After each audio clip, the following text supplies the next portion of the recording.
El vertigen en si es defineix per una sensació de rodament. La persona que pateix vertigen el que té és la sensació que les coses donen voltes al seu voltant. O també a vegades es defineix com que és la pròpia persona la que dona voltes. És a dir, el vertigen es defineix per rodament, sensació de rodament. La causa més freqüent de vertigen és la malaltia que es diu vertigen posicional paroxístic benigne. I en aquesta malaltia el que passa és que la persona té la sensació de vertigen desencadenada per canvis de posició del cap, d'acord?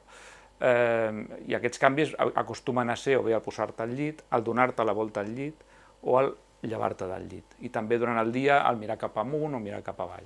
És una malaltia prou freqüent, el 2014 es van diagnosticar 22 casos per cada 10.000 habitants, però probablement inclús la incidència de la malaltia i la prevalència també, que és una malaltia recurrent, és probablement més alta, per tant és una malaltia freqüent.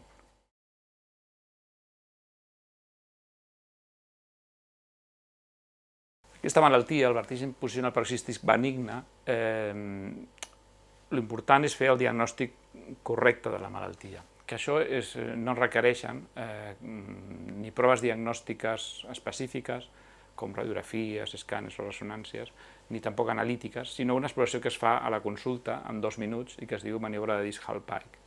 Quan fas aquesta maniobra pots diagnosticar correctament la major part de vertigens paroxístics, que són els que afecten el canal posterior.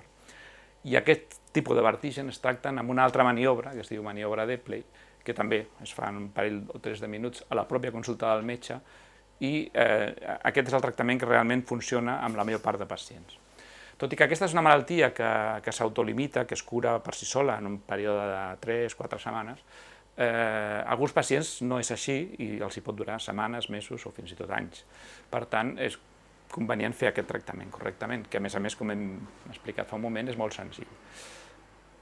Clar, el problema és que moltes vegades ens quedem amb el diagnòstic de vertigen, moltes vegades sí que és vertigen dels que diem benigne, sabem que no és una malaltia greu, però no s'acaba de fer aquesta maniobra diagnòstica i el que es fa és donar medicaments que sí que funcionen en el sentit de disminuir una mica la simptomatologia, que a més del rodament moltes vegades és nàusees, és vòmits. Amb aquests medicaments aconseguim reduir una mica aquesta simptomatologia, però no ajuden a curar la malaltia veritablement. Per tant, el que és recomanable és fer un bon diagnòstic i un bon tractament amb aquestes maniobres que són molt senzilles de fer i que pensem que haurien d'estar a l'abast de la major part de metges, ja que aquesta malaltia habitualment no es consulta a metges molt especialitzats, sinó que com és una malaltia relativament freqüent, els que la veuen, i el pacient a més s'angoixa molt quan la té, els que la veuen són els metges de primera instància, els metges d'atenció primària o els metges d'urgències.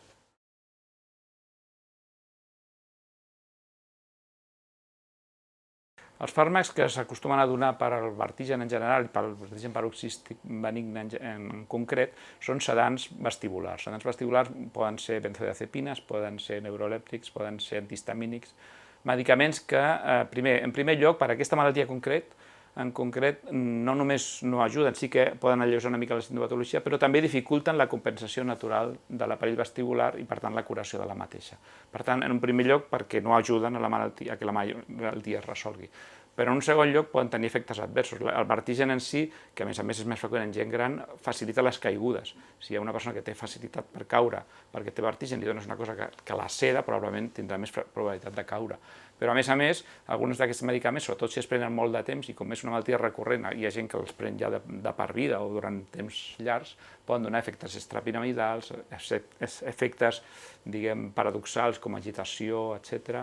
i efectes inclús parkinsonisme, per exemple, símptomes similars a la malaltia de Parkinson, que quan s'ha pres el medicament molt de temps no sempre desapareixen al treure el medicament.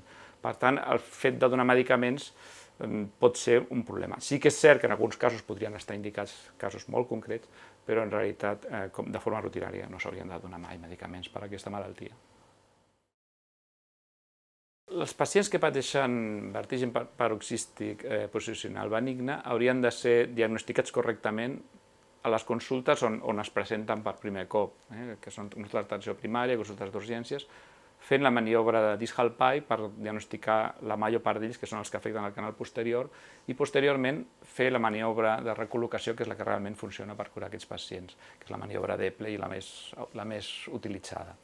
i, en canvi, no s'haurien de fer ni proves diagnòstiques, que en la major part de casos, però molt majoritàriament no estan indicades, ni tampoc donar mai medicaments que el que fan moltes vegades és donar més problemes que beneficis.